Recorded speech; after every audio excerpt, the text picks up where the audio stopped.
하나님 말씀 요한복음 1장 9절 한 절 보도록 하겠습니다.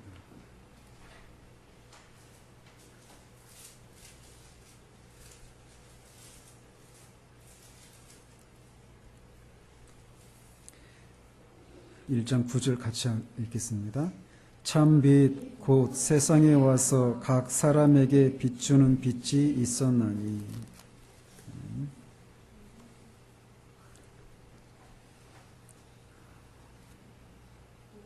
자, 아까는 인간의 이 상태, 죄로 인해서 전적인 타락과 전적인 무능력 상태 가운데 있는 인간의 상태에 대해서 우리가 살펴봤습니다.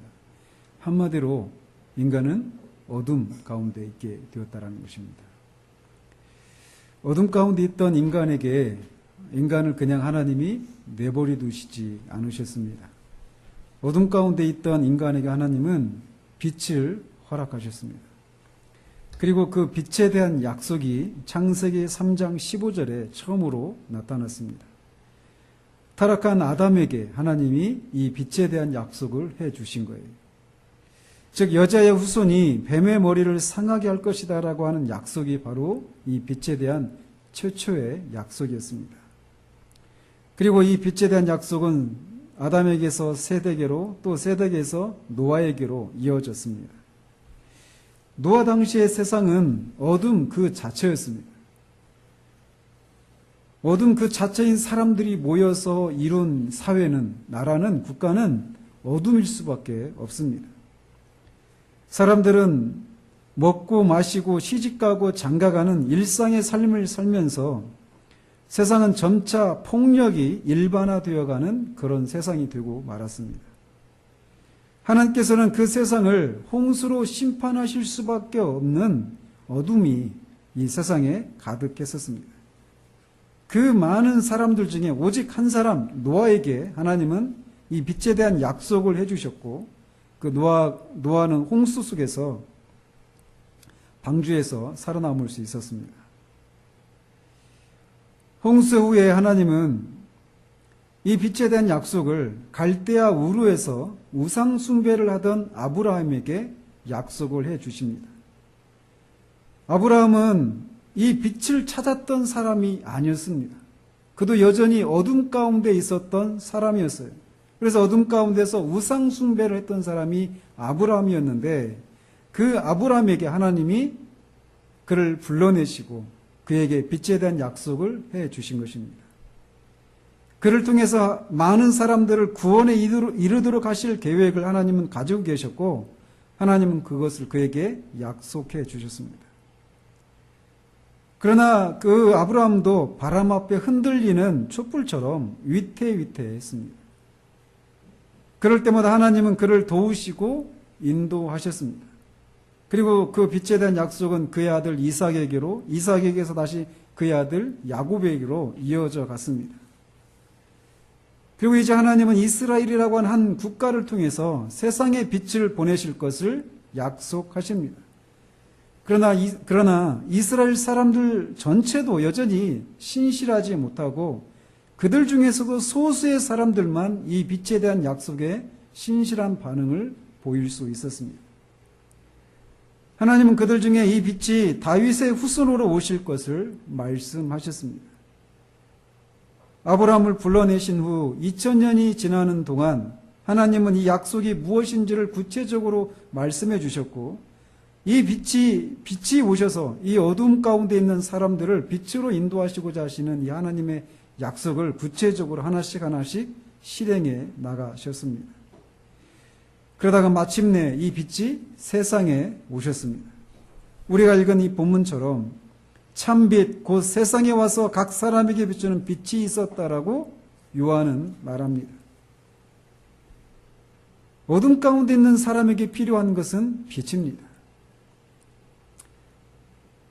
그런 어두운 세상에 빛을 비추시기 위해서 오신 참 빛은 바로 예수 그리스도이십니다. 죄로 인해서 어둠 가운데 있는 자들에게 빛을 비추시고 그들에게 생명을 주시기 위해서 빛이신 하나님의 아들이 이 땅에 오셨으니 바로 그분이 예수 그리스도이십니다. 예수 그리스도이십니다. 그리스도이신 하나님의 아들이 이 땅에 오셨으니 바로 그분이 예수 그리스도이십니다. 그리스도이신 하나님의 아들이 이 땅에 오셨으니 바로 그분이 예수 그리스도이십니다. 그리스도이신 하나님의 아들이 이 땅에 오셨으니 바로 그분이 예수 그리스도이십니다.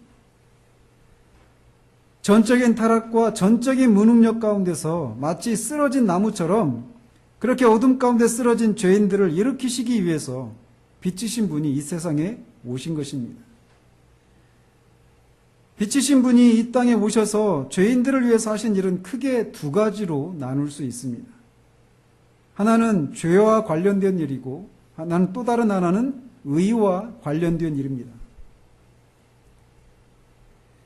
먼저 빛이신 예수 그리스도는 우리의 죄 문제를 해결하시는 일을 하셨습니다.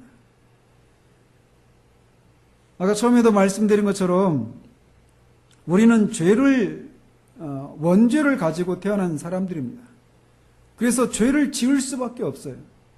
죄를 지으면 반드시 그 죄값에 대한 이 죄의 싹을 치러야 한단 말이죠.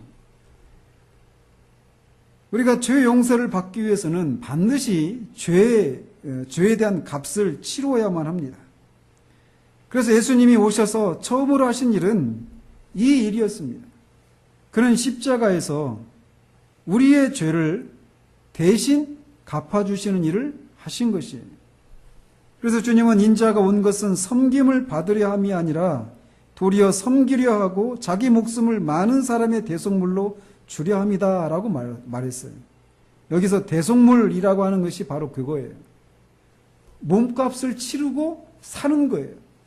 죄를 지을 수밖에 없는 죄의 노예 상태 가운데 있는 우리에게 그 죄값을 대신 치르시고 우리를 죄로부터 해방시키시는 일을 하셨던 것입니다.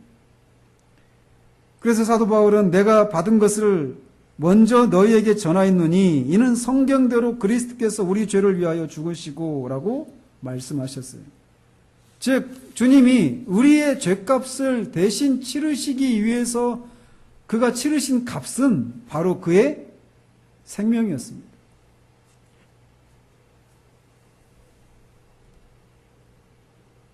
주님이 우리의 죄값을 치되 그 죄값은 누구에게 그 죄값을 치르셨냐면 하나님의 공의를 향해 있습니다.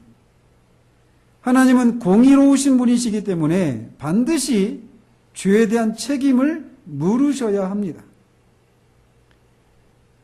하나님은 공의로 세상을 심판하시는 분이셔요. 그래서 아브라함이 이 소돔성을 하나님께서 심판하신다라고 하실 때 하나님 앞에 기도했던 게 바로 하나님의 공의에 호소해서 하나님 앞에 기도했던 거예요. 이 세상을 공의로 심판하시는 하나님이 의인을 죄인들과 함께 심판하시는 것이 가하십니까? 라고 하면서 그 성 중에 의인이 50이 있으면 그 50을 인해서 소돔성을 심판하지 않으시겠습니까? 라고 하면서 아브라함이 하나님의 공의에 호소해서 롯을 위해서 자기 조카 롯을 위해서 그렇게 호소를 했던 것입니다. 만약 여러분의 엄마 아빠가 어떤 나쁜 사람에게 살인을 당했다고 하는 일이 일어났다고 생각해 보십시다. 그런 일이 일어나서는 안 되겠지만 만약에 그런 일이 일어났다고 생각해 보세요. 그런데 그 여러분의 부모를 살인한 그 살인자를 재판을 하는데 재판관이 여러분의 부모를 살인한 그 사람이 불쌍하다고, 그 사람이 사형을 당하거나 감옥에 가면 그 사람이 부양을 해야 될 그 어린 가족들을 생각해서 이 사람에게 가혹한 벌을 내려서는 안 된다. 그리고 나는 아주 자비가 풍성한 재판관이기 때문에 나는 이 사람의 죄를 묻지 않겠다 하면서 그를 용서해 줬다고 생각해 보십시오. 여러분은 그런 재판관을 의로운 재판관이라고 믿을 수 있겠습니까? 절대로 여러분은 그런 재판관을 의로운 재판관이라고 할 수가 없어요. 만약에 재판관이 그런 식으로 공의에 따라서 재판을 하지 않는다면 어떻게 될까요? 이 세상은 완전히 엉망진창이 될 거예요. 힘 있는 사람은 봐주고 힘 없는 사람은 아주 가혹한 형벌을 내리고, 부자는 죄를 지어도 용서해주고 가난한 사람은 조그만 죄를 져도 큰 형벌을 내리고, 의로운 방식으로 재판을 하지 않으면 그 나라는 절대로 세워질 수가 없어요. 완전히 무질서한 나라가 되고 말 것입니다. 마찬가지로 우주를 심판하시는 이 우주의 재판관이신 하나님이 공의에 따라서 이 심판을 하시지 않는다라면 이 세상은 완전히 힘 있는 사람만 활개를 치면서 힘 없는 사람들은 다 그 앞에서 불의함에도 불구하고 숨을 죽이면서 살아갈 수밖에 없을 것입니다. 그러나 하나님은 공의로우신 분이시기 때문에 그런 방식으로 불의한 방식으로 심판을 하시지 않아요. 그렇기 때문에 죄값을 치르되 죄를 용서해 주시기 위해서는 반드시 죄값을 치러야만 하는 것입니다. 우리가 알다시피 죄값은 사망입니다. 그런데 죄인이 죄값을 치러야, 죄인인 우리가 죄값을 치러야 우리가 하나님 앞에 죄 용서를 받는데 죄값을 치르는 것이 죽는 거란 말이에요. 즉 우리가 구원을 받기 위해서는 죄에 대한 심판을 받고 죽어야 한다라는 거예요. 그러나 그렇게 되면 우리가 구원을 받을 수가 없습니다. 바로 이렇게 우리가 죽어야 되는데 그런 우리를 대신해서 예수 그리스도께서 십자가에서 그의 피값을 치르시고 저와 여러분을 사신 거예요. 우리가 치러야 할 죄에 대한 값을 그의 피로, 즉 그의 죽음으로 그 값을 치르심으로 우리의 죄값을 다 치르신 것입니다. 어떤 사람은 그렇게 생각할 수 있어요.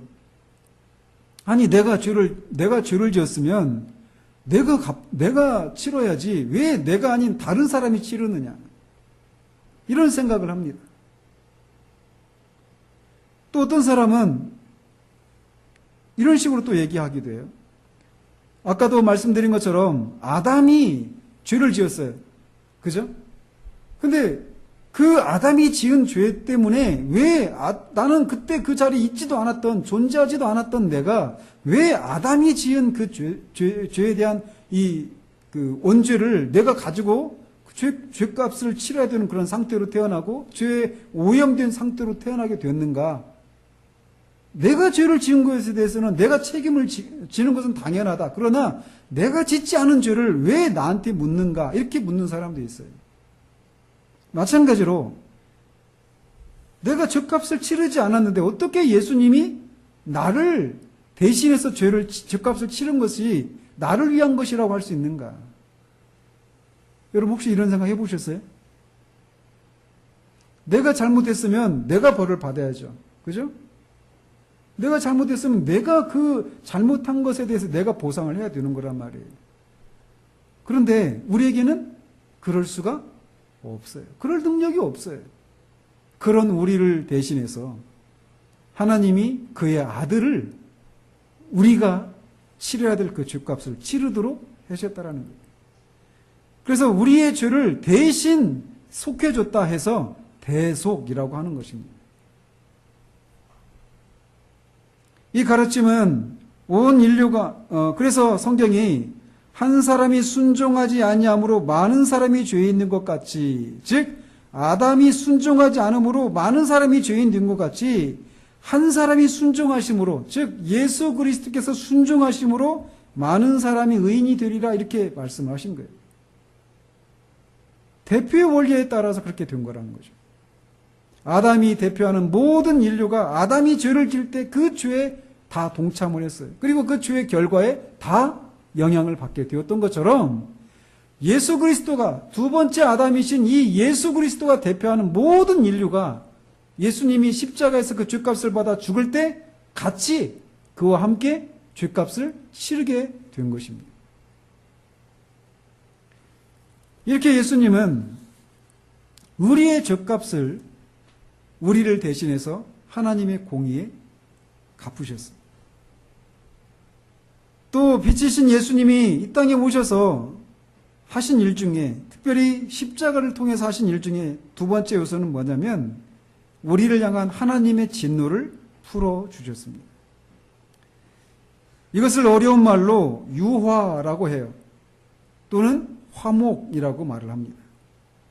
그래서 로마서 3장 25절에 이 예수를 하나님이 그의 피로써 믿음으로 말미암는 화목제물로 세우셨으니 이는 하나님께서 길이 참으시는 중에 전에 지은 죄를 간구하심으로 자기의 의로우심을 나타내려 하심이니 이렇게 말씀하십니다. 또한 요한일서 2장 2절에서도 그는 우리를 위한 화목제물이니 라고 말씀하셔요. 하나님이 아까도 처음에 말씀드린 것처럼 우리는 하나님을 대적하는, 하나님을 미워하는, 하나님의 법을 어긴 죄인들이에요. 그리고 하나님은 죄를 미워하시는 분이십니다. 또 행악자를 미워하시는 분이십니다. 하박국 선지자는 하나님은 죄를 소멸하시는 분이시다라고 말합니다. 죄를 참아 보지 못하시는 분이시다라고 말씀하세요. 소멸한다라고 하는 것이 영어로 consuming이라고 한다는, consume하는 거예요. 즉 소멸한다라고 하는 것은 불의 특징이 뭡니까? 불은 물체를 태우는 거예요. 그런 것처럼 거룩하신 하나님은 죄를 소멸하시는 분이시다라는 것입니다. 죄는 앞에서도 말씀드린 것처럼 하나님의 뜻을 어기는 거예요. 하나님을 업신여기고 우습게 여긴 것에 대한 죄값을 반드시 치러야 해요. 그래서 하나님은 이렇게 죄를 지은 죄인들을 향해서 대적하시고 죄인들을 향해서 진노하시는 하나님이십니다. 우리는 다 하나님의 진노 아래 있는 본질상 진노의 자녀들이에요. 우리가 받아야 할 진노는 영혼 속에서 받아야 할 진노입니다. 죄를 지은 대상이 높고 귀한 존재일수록 그 죄값은, 죄에 대한 형벌은 더 크기 마련입니다. 그런데 우리의 죄는 무한하신 하나님을 향한 죄이기 때문에 그 죄에 대한 값도 또 진노도 무한합니다. 그런 하나님의 무한한 진노를 예수님이 십자가에서 다 받으신 거예요. 예수님이 십자가에서 받으신 하나님의 진노는 우리가 생각으로도, 우리의 생각으로도 품을 수 없는 너무나 큰 그런 진노입니다. 우리 한 사람 한 사람을 향한 진노도 감당할 수 없는데 예수님은 그를 믿는 모든 사람의 죄에 대한 진노를 받으셔야만 했던 것입니다.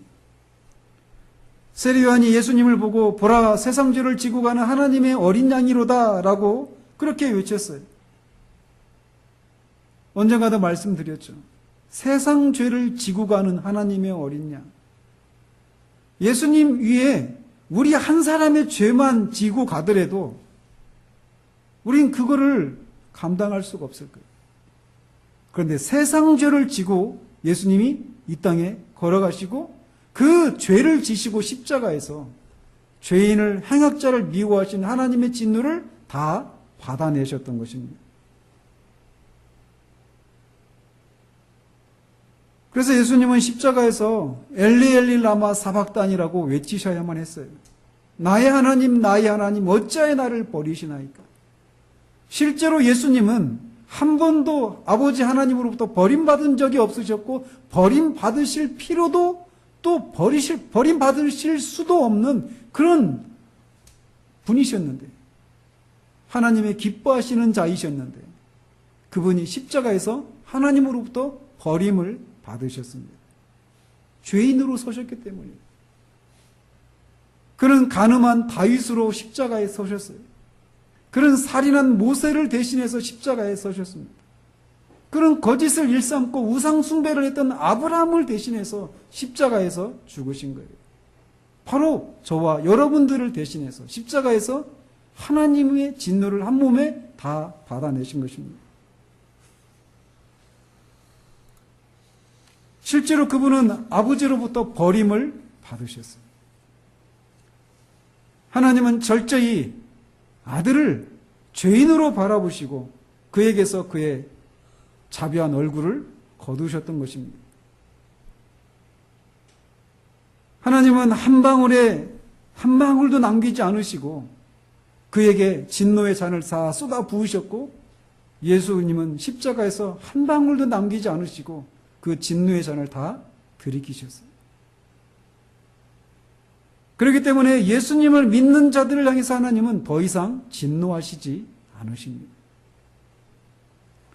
이렇게 예수님은 십자가에서 우리를 향하신 하나님의 진노를 달래시는, 유화하시는 또는 화목시키시는 그런 일을 하셨습니다.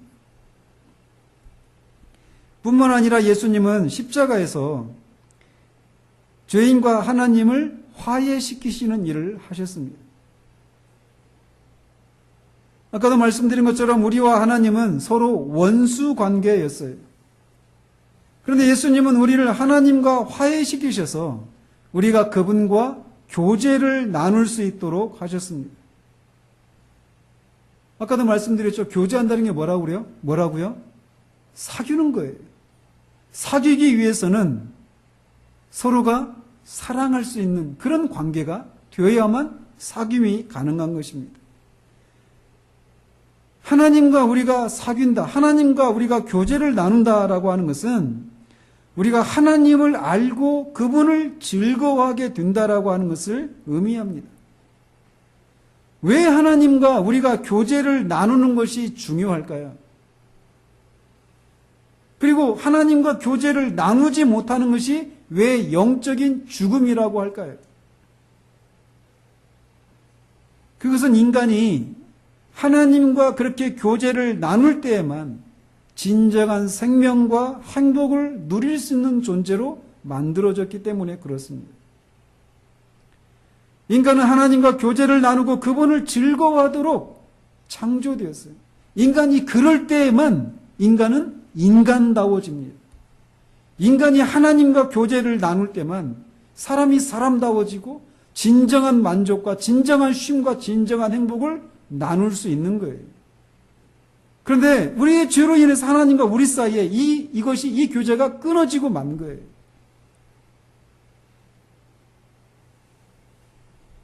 여러분, 영생이 무엇이죠? 영생은 영원히 사는 겁니까?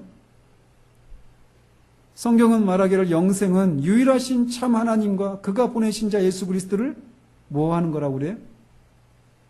아는 것이다라고 말을 합니다. 영생은 하나님과 예수 그리스도를 아는 거예요. 왜 아는 것이 영생일까요?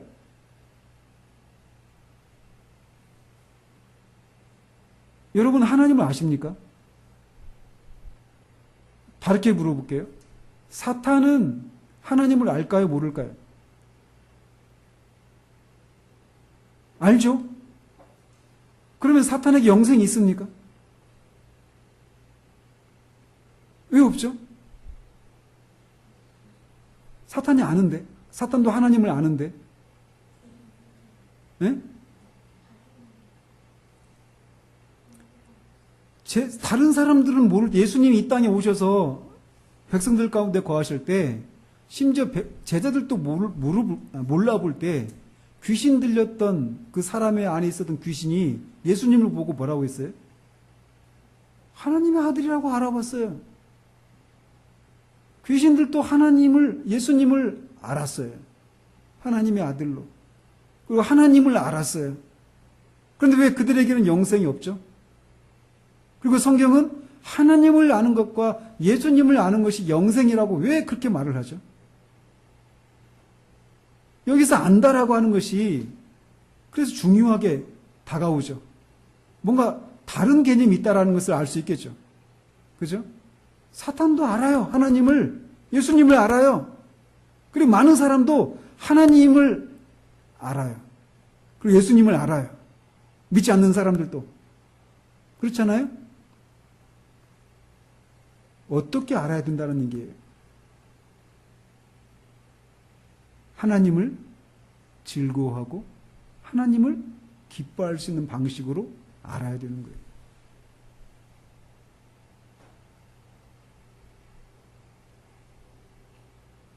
하나님을 아는 사람들은 하나님을 즐거워하게 되어 있습니다. 근데 왜 우리가 하나님을 즐거워하지 않아요? 그것은 거짓의 압이 마귀에게 속고 있기 때문에 그렇습니다. 하나님을 우리가 바르게 알지 못하기 때문에 하나님을 즐거워하지 않고 오히려 하나님을 떠나려고 하는 거예요. 하나님이 주신, 아까도 말씀드린 것처럼 하나님이 주시는 그런 선물들은 원하지만 하나님은 원하지 않아요. 그렇기 때문에 생명이 없는 거예요. 그런데 그런 우리를 예수님이 십자가에서 하나님과 우리 사이를 화해시키시고 우리가 하나님을 즐거워하고 기뻐할 수 있도록 하나님과 교제를 나눌 수 있도록 하는 일들을 해 주셨다라는 거예요. 이렇게 예수님은 우리를 위한 화목제물과 희생제물이 되셔서 우리의 죄값을 대신 치르시고 우리를 향한 하나님의 진노를 모두 받으시고 우리와 하나님과의 관계를 회복시키셨습니다. 이렇게 십자가에서 예수님은 이런 일들을 하셨어요. 그리고 이 일들을 통해서 예수님은 하나님이 어떤 분이신지를 우리에게 계시해 주셨습니다. 우리는 십자가를 볼 때마다 하나님이 공의로우신 분이시다라고 하는 것을 알 수 있게 됩니다. 하나님이 공의로우신 분이다라고 하는 이 사실은 이 땅에서 억울한 일을 당하는 사람들에게 말할 수 없는 위로입니다. 앞에서도 말씀드린 것처럼 하나님이 공의로우신 분이 아니시라면, 변덕스러운 분이시라면 우리는 그런 하나님을 사랑할 수도 없고 신뢰할 수도 없고 믿을 수도 없어요. 그런데 십자가는 하나님이 공의로우신 분이시라는 사실들을 우리에게 드러내고 계십니다. 그뿐만 아니라 십자가는 하나님이 사랑의 하나님이시라는 사실들을 계시해 주는 장소입니다. 예수님이 우리를 대신해서 이렇게 십자가에서 하나님의 진노를 받으시고 우리의 죄값을 치르시기 위해서 자신의 목숨을 주시는 이 일이 이루어진 일은 우리가 하나님과 원수 되었을 때, 하나님을 대적하고 미워하고 있는 그때에 이루어진 일입니다. 우리가 연약해서 하나님의 법을 순종할 수 없는 그때 이 일이 이루어진 거예요. 이 아들을 십자가에서 우리를 대신해서 내어주신 분은 바로 하나님 아버지이십니다. 하나님이 우리를 사랑하셨기 때문에 그렇게 그 아들을 십자가에서 죽이신 거예요. 그것을 통해서 우리를 향한 하나님의 사랑을 드러내시고 확증하신 것이죠. 이렇게 십자가는 하나님이 사랑의 하나님이라는 사실들을 드러내십니다. 뿐만 아니라 십자가는 하나님이 지혜로운 분이라는 사실들을 우리에게 보여줍니다. 하나님은 아까도 말씀드렸죠. 죄인이 죄 용서를 받으려면 어떻게 해야 돼요? 죄값을 치러야 됩니다. 근데 죄값을 치르면 어떻게 돼요? 우리는 죽죠. 그죠? 죽으면 죽은 사람이 구원받았다고 말할 수 있어요? 없단 말이에요. 어떻게 구원해요? 우리를 예수님과 함께 연합시키셔서 예수님이 죄에 대해서 죽으실 때 우리도 그와 함께 죽게 하셨어요. 그리고 예수님이 다시 죄값을 다 치르시고 살아나실 때 우리도 그와 함께 다시 살아나게 하셨습니다. 그리스도와 우리를 연합시키셔서 우리의 죄를 구원하시는 일을 하신 거예요. 이렇게 십자가는 하나님이 얼마나 지혜로우신 분이신가를 우리에게 드러내시는 장소입니다. 또 십자가는 하나님이 은혜가 풍성한 분이시라고 하는 것을 우리에게 보여줍니다. 하나님의 아들이신 예수님이 저와 여러분을 위해서 십자가에서 죽으실 그런 이유가 우리에게는 없습니다. 그렇게 해서까지 우리를 건지셔야 될 그런 충분한 이유가, 그런 가치가 우리에게는 없어요. 우리가 기대해야 될 것은 오히려 예수님이 받으셨던 그 심판이죠. 그 저주죠. 그 진노죠. 그런데 아무런 받을 가치가 없는 우리를 대신해서 아들을 내어주신 거예요. 은혜입니다. 그래서 우리가 예배소에서 살피고 있는 것처럼 우리를 구원하신 이유가 우리로 하여금 하나님의 은혜의 영광을 찬송하게 하기 위함이라고 말을 하는 거예요. 이렇게 예수님은 십자가에서 하나님이 어떤 분이신가를 우리에게 드러내셨어요. 앞에서도 말씀드렸죠. 영생은 뭐라고요? 하나님을 아는 거예요. 예수님은 십자가를 통해서 하나님이 이런 분이라는 사실들을 드러내신 거예요. 하나님이 이런 분이신 것을 아는 사람들은 하나님을 즐거워할 수밖에 없습니다. 뿐만 아니라 빛이신 예수님은 십자가에서 그의 죽음을 통해서 사탄을 이기셨습니다. 앞에서도 말씀드렸죠?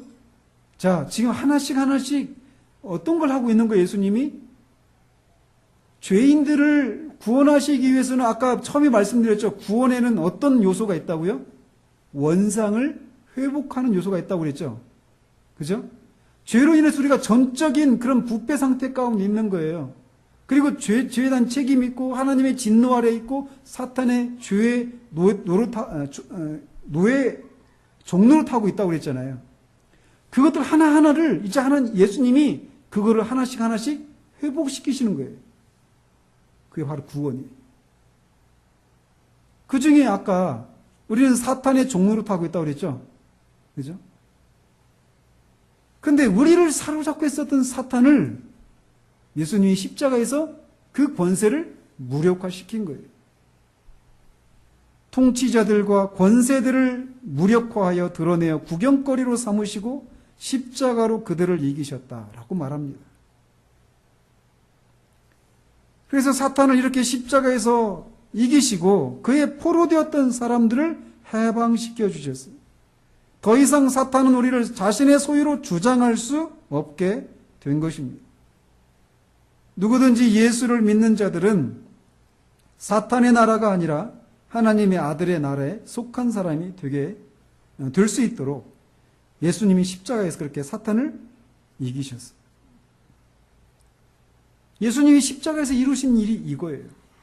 우리와 하나님 사이를 화해시키시고 우리를 대신해서 하나님의 진노를 받으시고 하나님의 진노를 누그러뜨리시고 또 우리를 대신해서 죄값을 치르시고 우리를 구속하셨어요.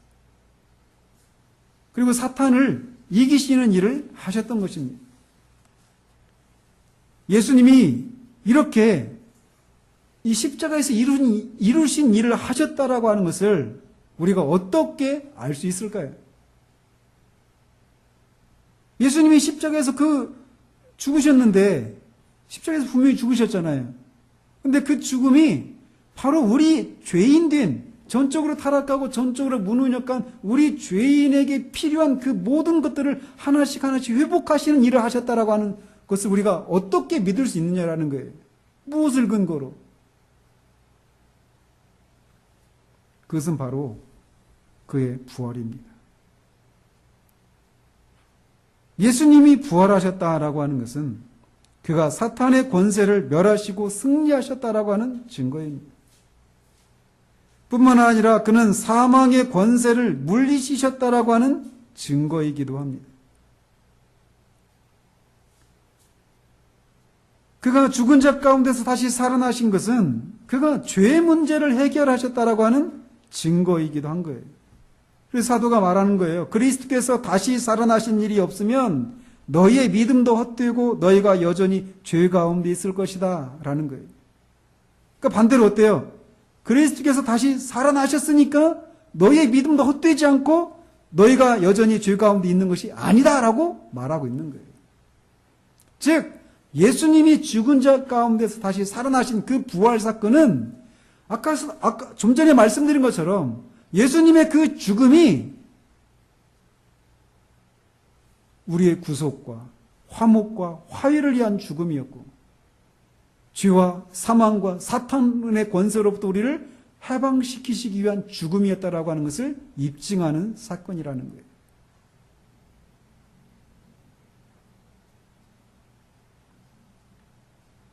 그러므로 우리가 할 일이 무엇일까요? 우리가 구원을 받기 위해서 할 일이 무엇일까요? 네가 만일 네 입으로 예수를 주로 시인하며 또 하나님께서 그를 죽은 자 가운데서 살리신 것을 네 마음에 믿으면 구원을 받으리라.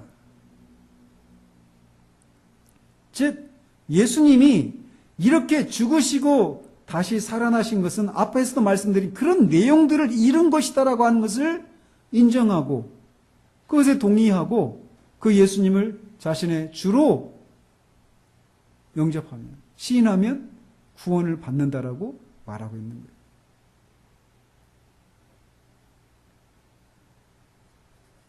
그러나 이렇게 예수님이 십자가에서 우리의 죄 문제를 다 해결하셨어요. 더 이상 우리의 죄 문제에 대해서 우리가 해야 될 일은 없습니다. 우리가 해야 될 일은 뭐라고요? 예수님이 그렇게 십자가에서 우리의 죄 문제에 대한 모든 문제를 해결하셨다라고 하는 것을 믿는 거예요. 그 예수를 믿는 거예요. 그분이 하신 일을 믿는 겁니다. 우리가 해야 될 것은 그거예요.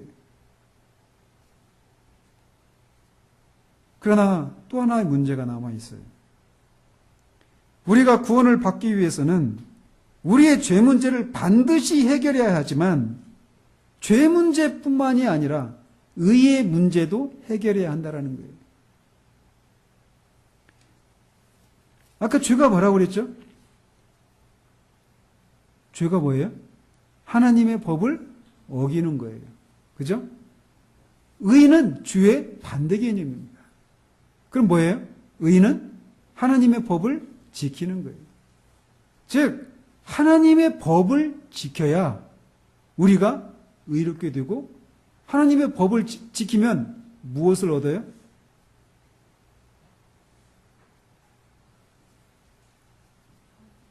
그렇죠. 우리가 하나님의 법을 지키면 영생을 얻어요. 천국은 누가 들어갈 수 있어요? 영생을 소유한 사람만 들어갈 수 있습니다. 그렇다면 반대로 천국에 들어가려면 뭘 해야 돼요? 영생을 얻어야죠. 근데 영생을 얻으려면 어떻게 해야 돼요? 의로워야 돼요. 의로워야 돼요. 죄 용서받으면 영생을 얻어요? 아니죠.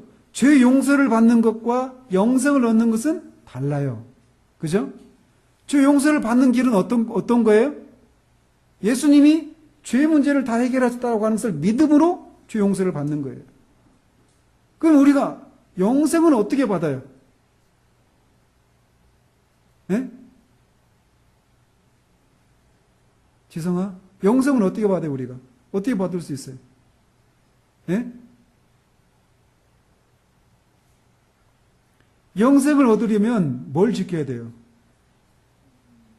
하나님의 법을 지켜야 영생을 얻을 수 있단 말이에요. 그러면 영생을 얻기 위해서는 하나님의 법을 지켜야 되는데 하나님의 법을 지킬 수가 없어요. 어떤 사람은 지킬 수 있을까요?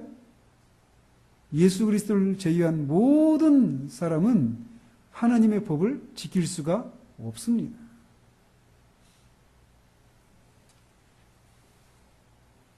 죄 용서를 받는 것이 구원의 전부가 아니에요. 그것은 구원의 시작입니다. 죄 사함을 받고 지옥에 가지 않게 되는 것은 말할 수 없이 큰 복이고 은혜인 것이 분명합니다. 그러나 만약 그런 상태로 남아있다면, 죄 용서 받은 상태로 죄 용서를 받고 지옥에 가지 않는 상태로 남아있다면 그것은 온전한 구원이 아니에요. 지옥과 천국 외에 다른 중간지대란 없습니다. 가톨릭에서 말하는 것처럼 연옥이라고 하는 것은 없어요. 그런데 만약에 우리가 지옥에 가지는 않지만 죄 용서받고 지옥에는 안 가요. 그렇지만 그렇다고 천국에 가지도 못해요. 그럼 그런 상태를 온전한 구원을 받은 상태라고 말할 수 있을까요? 없어요. 천국에 들어가려면 의로워야 됩니다. 영생을 소유해야만 해요. 율법을 지키고 온전히 순종해서 영생을 얻어야만 천국에 들어갈 수 있어요.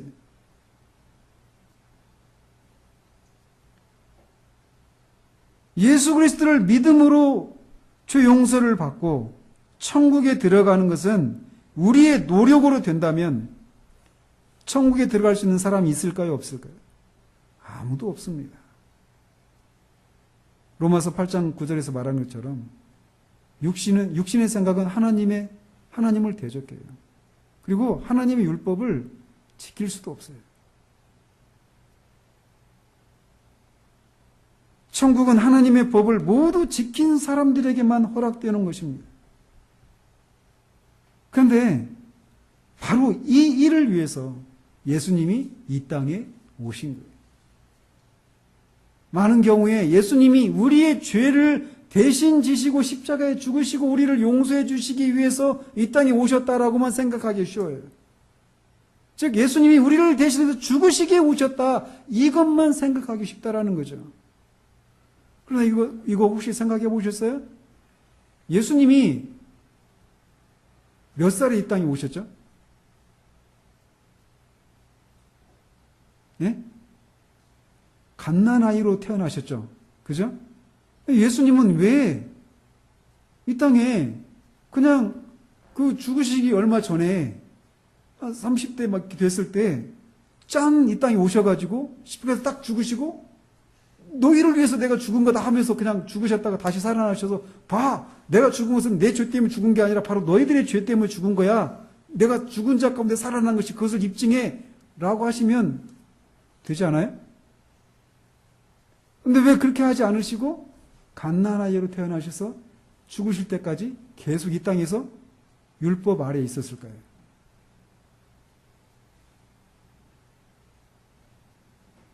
바로 율법을 지키시기 위해서요. 예수님이 이 땅에 태어나신 것은 저와 여러분들의 죄를 대신해서 십자가에서 죽으시기 위함이라고 하는 것도 있어요. 그렇지만 또 동시에 여러분과 제가 지켜야 될 그 율법을 지키시기 위해서 이 땅에 갓난아이로 오신 거예요. 그래서 태어나셔서 십자가에서 죽으실 때까지 한순간도 예수님은 율법을 어기신 적이 없으십니다. 그 율법을 다 지키셨어요. 율법을 지키면 뭘 얻습니까? 영생을 얻어요. 근데 그래서 예수님이 친히 말씀하시는 거예요. 내가 율법이나 선지자를 폐하러 온 줄로 생각하지 말라. 폐하러 온 것이 아니요 완전하게 하려 함이라, 이렇게 말씀하신 거예요. 그리스도는 모든 믿는 자에게 의를 이루기 위하여 율법의 마침이 되시니라 라고 말씀하십니다.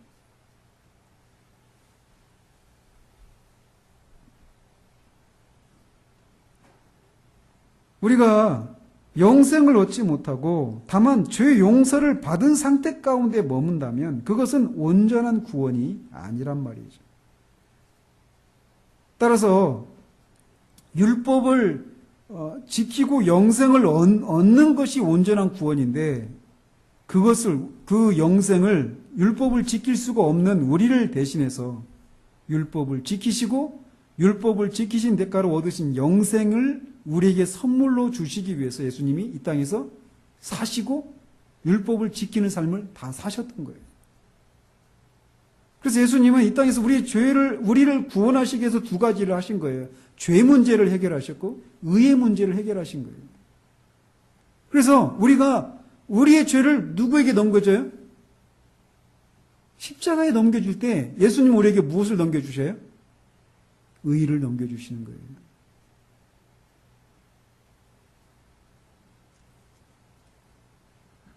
따라서 구원은 죄 용서를 받는 것도 어때요? 예수님을 믿음으로 구원받는 거예요. 예수님을 믿음으로 죄 용서를 받는 거예요. 죄 문제가. 마찬가지로 예수님이 그렇게 우리를 대신해서 율법을 지키시는 삶을 사시고 그 영생을 얻으시고 그를 믿는 자마다 영생의 선물을 주신다. 그걸 어떻게 말하고 있어요? 어디서 말하고 있어요? 요한복음 3장 16장. 뭐라고 해요? 하나님이 세상을 이처럼 사랑하사 독생자를 주셨으니 이는 그를 믿는 자마다 멸망하지 않고 영생을 얻게 하려 하심이라. 그를 믿는 자마다 멸망하지 않을 뿐만 아니라 영생을 얻도록 하기 위해서 예수님을 내어주셨다는 거예요.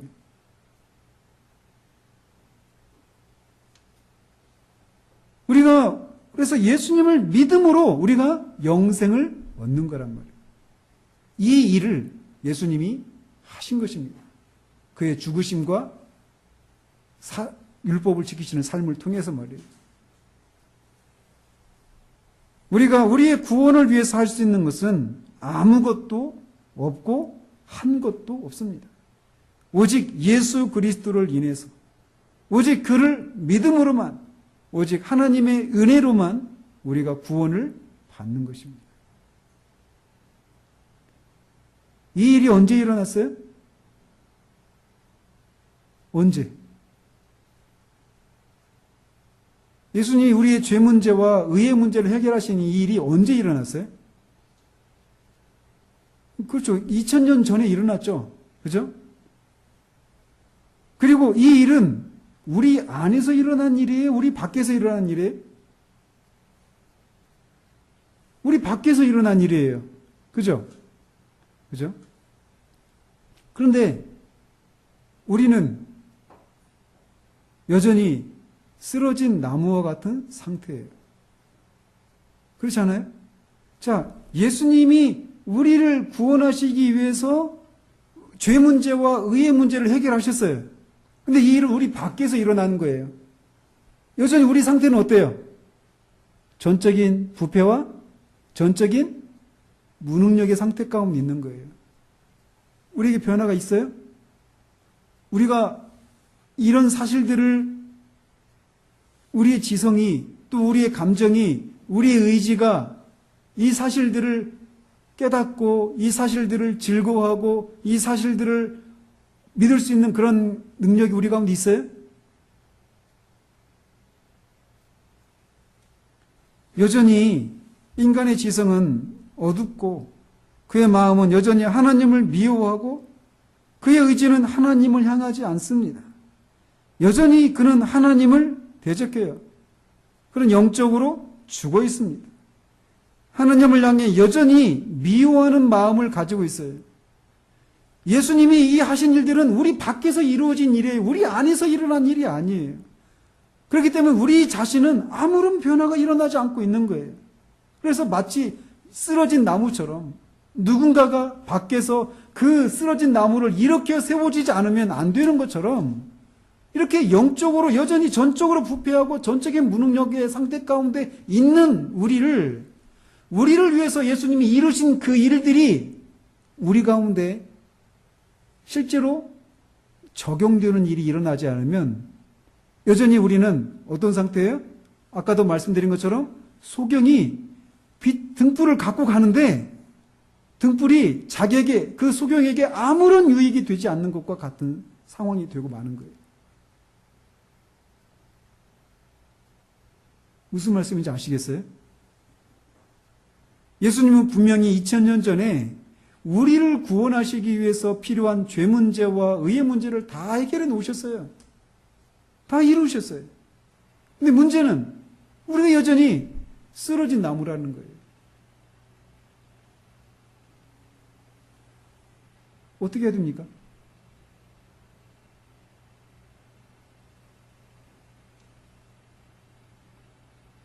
인간의 절망적인 상태를 아시겠어요? 예? 인간은 그렇게 절망적인 상태 가운데 있어요. 하나님이 그 모든 일들을 다 이루셨지만 이루신지도 몰라요. 그리고 그것을 소망할 수도 없어요. 그리고 그것을 향해 달려갈 수도 없어요. 쓰러진 나무예요. 인간이 그런 사람들입니다. 그런 상태 가운데 있어요.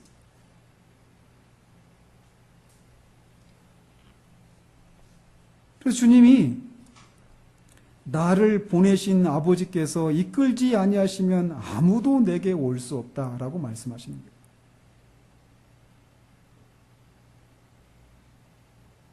생각해 보세요. 그 쓰러진 나무가 어느 지점에 가야 그 나무가 거기에서 뿌리를 받고 다시 살아나는 일이 있어요. 그 나무는 몰라요. 거기가 어딘지도 모르고 거기까지 갈 수도 없어요. 누군가가 그 나무를 끌고 가야 돼요. 그래서 그 지점에다가 뿌리를 박아놔야 돼요. 그런 일이 일어나지 않으면 나무는 절대로 다시 살아나는 일이 있을 수가 없어요. 예수님이 우리를 위해서 그 모든 일들을 다 해놓으셨어요.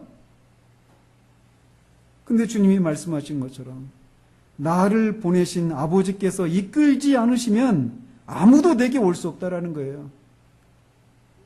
나는 누군데요? 예수님이에요. 나는 길이요 진리요 생명이에요. 길이요 진리요 생명이신 예수님께 가야 생명을 얻는데 스스로 갈 수가 없어요. 인간은 그렇게 전적으로 무능력한 존재입니다. 아버지께서 우리를 이끌지 않으시면 아무도 예수님께로 갈 수가 없어요. 왜 그래요? 인간이 그렇게 무능력한, 전적으로 부패하고 전적으로 무능력한 존재이기 때문에 그래요. 그래서 하나님께서 영적으로 죽은 그를 다시 살리시고 하나님을 미워하는 그의 마음을 새롭게 하시고 영적인 것들을 분별할 수 있도록 그에게 영적인 지각을 허락하시고 그 하나님을 즐거워할 수 있는 십자가를 통해 계시된 그 하나님의 공의로우심과 자비와 사랑과 은혜의 풍성함을 그분의 지혜를 즐거워할 수 있는 그런 영적인 그런 지각과 그런 본성을 주시지 않으면 인간은 절대로 예수님이 이루신 그 일들을, 그 열매들을 받아 누릴 수가 없다라는 거예요.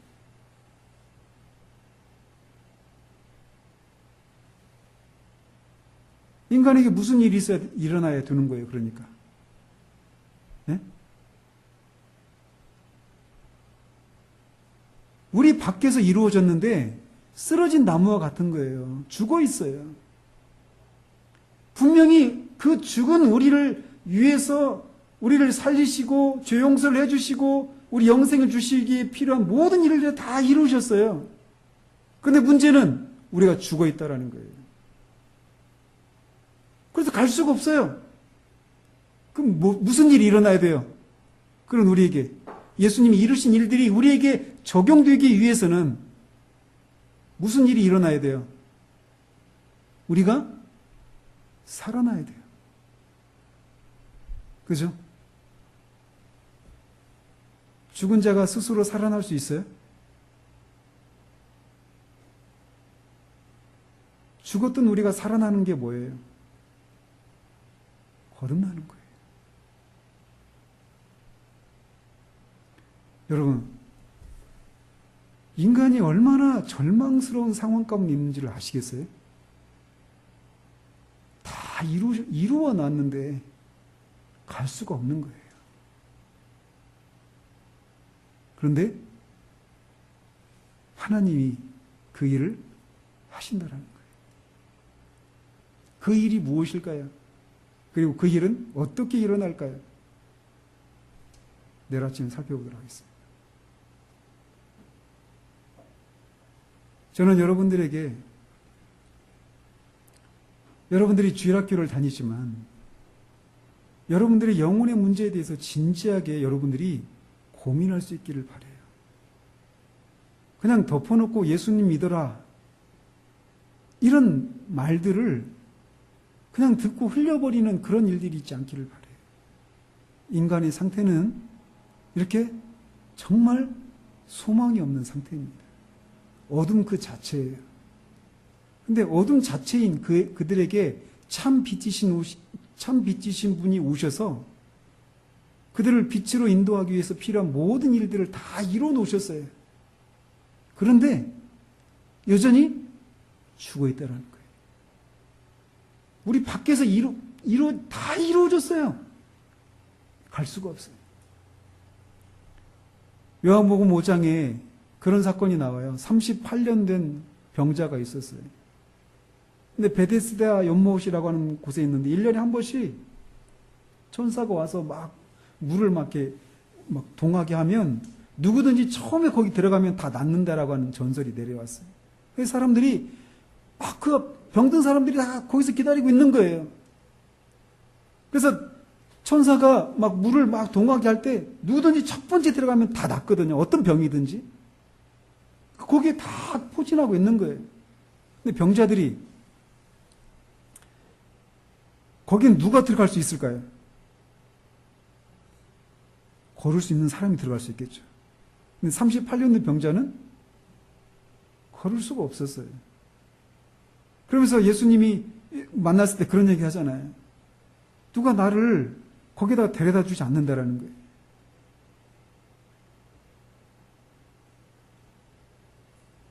인간의 상태가 그런 절망스러운 상태예요.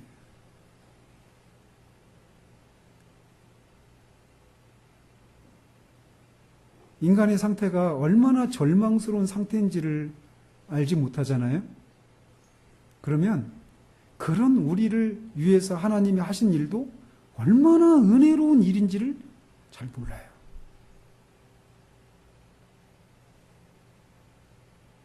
여러분들이 이제 내일 아침에 더 얘기하겠지만 그렇기 때문에 우리에게는 하나님 아버지께서 우리를 예수님께로 이끌어 가시는 그 일이 반드시 일어나야 돼요. 그 일을 해주시지 않으면 우리가 그 일을 할 수가 없어요. 바로 거듭나는 거예요. 여러분이 생각하죠. 그러면은 우리가 아무것도 할 수 없으니까 우리는 이제 그 일이 일어날 때까지 그냥 죽은 채로 그냥 있어야 되는가. 그죠? 지금 여러분이 거기까지 와 있어요. 제가 볼 때. 안 그래요? 그 일이 언제 일어날 수 있을까요? 그걸 아침에 풀어서 말씀을 드리도록 하겠습니다. 기도하도록 하겠습니다.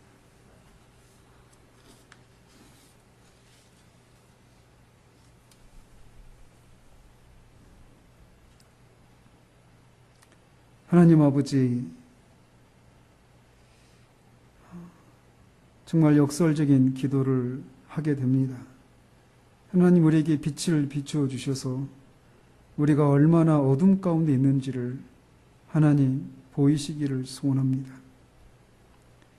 예수 그리스도가 사시고 다시 사시고 죽으시고 다시 살아나신 것을 통해서 우리의 구원을 위해서 필요한 모든 일을 이루셨다라고 하는 그 소망 앞에서 우리가 얼마나 또 절망스러운 상황 가운데 있는지를 하나님 드러내 주시기를 소원합니다.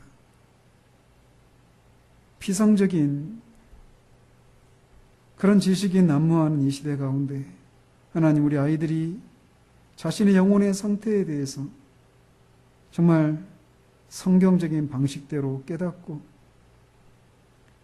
정말 그런 철저한 어둠과 철저한 무능력한 그런 상태 가운데 있는 그런 우리를 위해서 하나님이 하신 일들이 얼마나 놀랍고 얼마나 은혜로운 일인지를 정말 알아서